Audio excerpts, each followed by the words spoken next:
చిన్న పిల్లలకి తాడు కడతారు.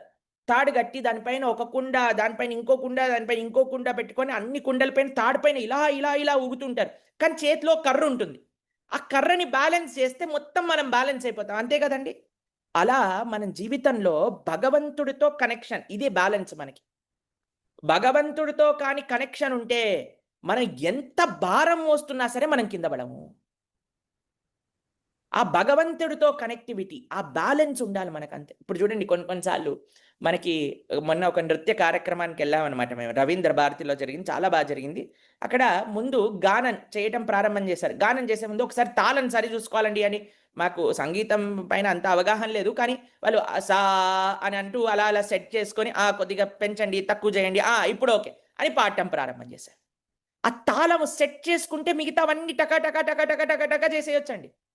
అలా మనం భగవంతుడనే ఫ్రీక్వెన్సీ, ధర్మం అనే ఫ్రీక్వెన్సీతో మనం మ్యాచ్ అయ్యామనుకోండి, మనం జీవితంలో ఏమి సాధించినా సరే మనం దానివల్ల ఆనందాన్ని పొందుతాము. ఎంత జీవితంలో ఎలాంటి కష్టం వచ్చినా సరే దాన్ని ఎదుర్కొనే ధైర్యం మనకొస్తుందండి. ఎవరి కోసం చేస్తే? భగవంతుడితో ఫ్రీక్వెన్సీ కానీ ట్యూన్ అవుతే.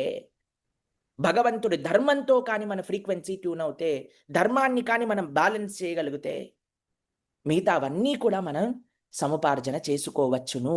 ఎటువంటి ఆక్షేపము లేదు